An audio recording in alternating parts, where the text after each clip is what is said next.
Hello my dear students, welcome back. So today we are going to start our practice set 1.3 आणि 1.3 या practice set मधला first question आपल्याला दिलेला आहे.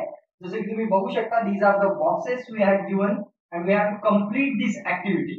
तर या ऍक्टिव्हिटीला कंप्लीट करण्यासाठी याला कसं सोडवायचं हे आपण शिकलो आहोत. डिटर्मिनंट कसे काढायचे याचा रूल बघितला, एक एक्झाम्पलही बघितलंय. सिमिलरली आता याला आपल्याला तसंच सोडवायचंय. तर बघा आता इथे आपल्याला हे जे नंबर्स दिलेले आहेत यामध्ये आपण काय करत असतो, यांची क्रॉस मल्टिप्लिकेशन करत असतो. तर बघा इथे ऑलरेडी 3 दिलेला आहे आणि एक बॉक्स रिकामा आहे, म्हणजे याची मल्टिप्लिकेशन कोणासोबत करणार आपण? 5 सोबत. तुम्ही या बॉक्स मध्ये लिहिणार 5. आलं लक्षात? मायनस करत असतो आपण. नंतर दुसरा बॉक्स आहे 2 आणि 4. तर बघा 4 दिलेला आहे म्हणजे इथे टाकावं लागेल आपल्याला 2. आलं लक्षात?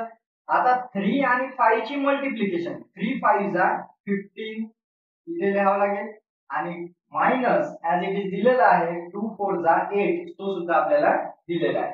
आता सरळ सरळ 15 मायनस 8 हे आपल्याला इथे लिहावं लागेल म्हणजे 7. साइन बघा, मोठ्या संख्येचा साइन प्लस आहे म्हणून मी इथे प्लस राहू केलं. जर इथे मोठी संख्या ही असती तर मी मायनस केला असता. आलं लक्षात? तर अशा पद्धतीने आपण सॉल्व्ह करू शकतो. आहे ना सिंपल? आता डायरेक्ट काय करू, आपलं सेकंड एक्झाम्पल घेऊ. त्यात पण असे 3 एक्झाम्पल दिले आहेत वेगवेगळे. तर 2 पहिले याच्या सारखेच आहेत आणि तिसरे एक्झाम्पल थोडं डिफरंट आहे, जे p/q च्या फॉर्म मध्ये दिलं आहे. तर त्याला आपण आता सॉल्व्ह करू. So student, let's see our second problem. यामध्ये बघा आपल्याला हे 2 प्रॉब्लेम येतात, मी इथे लिहिलेले आहेत. यातला पहिला प्रॉब्लेम आहे -1 2 7 4. हा एक डिटर्मिनंट दिलेला आहे. या डिटर्मिनंटला आपल्याला सॉल्व्ह करायचं आहे. तर चला स्टार्ट करू. सुरुवातीला मी या डिटर्मिनंटला एक नाव देऊन घेतो, डिटर्मिनंट ए. तुम्ही याला काही पण नाव देऊ शकता. -1 2 7 4 हा घेतला डिटर्मिनंट. याला सॉल्व्ह करू. आता बघा, अकॉर्डिंग टू द रूल 1 आणि 4 ची मल्टिप्लिकेशन, सो -1 मल्टिप्लाय बाय 4. आता यामध्ये घेत असताना साइन सोबत घ्या आणि सबट्रॅक्शन 7 मल्टिप्लाय बाय 2. तर बघा आता मल्टिप्लिकेशन करत असताना पण लक्ष ठेवा की मायनस संख्येने जर प्लस संख्येला मल्टिप्लाय करतात तर आन्सर मायनस मध्ये येते. 4 1 जा 4, पण मायनस साइन द्या. जर दोघांचे मायनस साइन असतील तर उत्तर प्लस मध्ये येते. त्यानंतर -7 2 जा 14 -14. सो तुमचा आन्सर येतो इथे मायनस मायनस प्लस होते म्हणजे 14 + 4 आन्सर येते 18. पण आता इथे मायनस मायनस प्लस जरी झालं तर मोठ्या संख्येचं साइन आहे मायनस, सो तुमचा आन्सर येणार -18. अशा पद्धतीने आपण याचा आन्सर काढू शकतो. नंतर नेक्स्ट प्रॉब्लेम सॉल्व्ह करू. यामध्ये मी डिटर्मिनंटला नाव देतो b. b = determinant 5 -7 3 and 0. आता बघा, आता याला सॉल्व्ह करण्यासाठी मी आता समोर काय करतो, यांची क्रॉस मल्टिप्लिकेशन करतो. 5 मल्टिप्लाय बाय 0 -3 मल्टिप्लाय बाय -7. अशा पद्धतीने मी मांडून घेतो. त्यानंतर बघा सिंपल 5 मल्टिप्लाय बाय 0 आन्सर येणार 0 मायनस, आता इथे मायनस मायनस प्लस होऊन जाते. बघा 3 7 जा 21, सो +21 येईल म्हणजे तुमचा आन्सर येणार 21. So this is your answer. अशा पद्धतीने आपण डिटर्मिनंट सॉल्व्ह करू शकतो. डिटर्मिनंट ए ची व्हॅल्यू होती -18, डिटर्मिनंट बी ची व्हॅल्यू आली 21. सो स्टुडंट, आता आपल्याला प्रॅक्टिस सेट 1.3 मधला दुसऱ्यातला तिसरा क्वेश्चन दिलेला आहे. तर हा क्वेश्चन असा दिला आहे दुसऱ्या प्रॉब्लेम मधला की याचा डिटर्मिनंट फाइंड आउट करायचा आहे. तर त्यासाठी व्हॅल्यूज थोड्या अशा दिलेल्या आहे आपल्याला p/q च्या फॉर्म मध्ये म्हणजेच अपॉन मध्ये. आणि याचा जर डिटर्मिनंट फाइंड आउट करायचा तर काही अवघड नाही, खूप इझी आहे. बघा याला सॉल्व्ह करू आपण. तर याला सॉल्व्ह करताना आपल्याला आपली मेथड माहिती आहे, आपण यांची क्रॉस मल्टिप्लिकेशन करतो, बरोबर आहे. आता इथे 7/3 मल्टिप्लाय बाय 1/2 हे झालं आपलं एक ब्रॅकेट मायनस BC म्हणजेच हे आणि हे 5/3 मल्टिप्लाय बाय 3/2. सिंपल आहे एकदम, डायरेक्ट मल्टिप्लिकेशन करायचं. बघा मल्टिप्लिकेशन करत असताना समोरासमोर करतो. 7 1 जा 7 डिवाइड बाय 3 2 जा 6 मायनस 5 3 जा 15 डिवाइड बाय 3 2 जा 6. बघा दोन्हीचे बेस सेम आहेत, डिनोमिनेटर सेम आहे. डायरेक्ट सबट्रॅक्शन करा. 7 - 15 म्हणजे 15 तून 7 काढा, किती उरतात? -8 डिवाइड बाय 6. तर अशा पद्धतीने हे झालं आपला आन्सर. याला रिड्यूस करू शकतो आपण. 2 4 जा 8, 2 3 जा 6. सो 4 डिवाइड बाय 3 आणि minus sign as it is. So this is our answer. अशा पद्धतीने आपण याला सॉल्व्ह करू शकतो. याला पुन्हा पुढे सोडवायची गरज नाही, असं फ्रॅक्शन फॉर्म मध्येच राहू द्यायचं. आता बघू आपला नेक्स्ट एक्झाम्पल. सो स्टुडंट, आता आपण सुरुवात करणार आहोत आपल्या क्वेश्चन नंबर 3 ला. तर बघा क्वेश्चन नंबर 3 काय दिलेला आहे. Solve the following equations by using Cramer's method.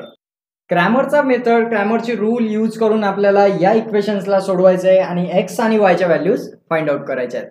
तर चला सुरुवात करूया. सुरुवातीला काय करतो आपण, दोन्ही इक्वेशन ॲज इट इज लिहून घेतो. सो मी लिहून घेणार 3x minus 4y is equal to 10, equation number 1. त्यानंतर दुसरं इक्वेशन आहे 4x plus 3y is equal to 5, equation number 2. तर बघा विद्यार्थी मित्रांनो, असे दोन इक्वेशन्स दिलेले आहेत आपल्याला. दोन इक्वेशनला आपण काय करणार, पहिले जनरल फॉर्म लिहून घेऊ दोन्ही इक्वेशनचा. पहिल्याचा general form a1x plus b1y is equal to c1. दुसऱ्या याचा जनरल फॉर्म लिहून घेऊ आता, a2x plus b2y is equal to c2. तर बघा हे आपण आपल्या क्रॅमर्स रूलच्या एक्झाम्पल मध्ये बघितलं होतं कसं सोडवतं. आता दोन्हीचे जनरल फॉर्म आपण लिहून घेतले. जसं की आपण आपल्या क्रॅमर्स रूलच्या एक्झाम्पल मध्ये बघितलं होतं की याला सोडवायचं कसं. तर चला बघूया आता दोन्हीच्या काय करू आपण. a1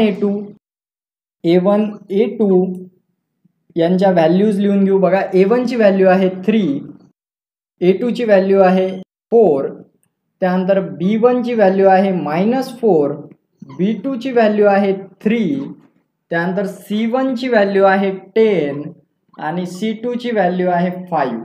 तर अशा पद्धतीने a1 a2 b1 b2 आणि c1 c2 च्या व्हॅल्यूज आपण लिहून घेतल्या.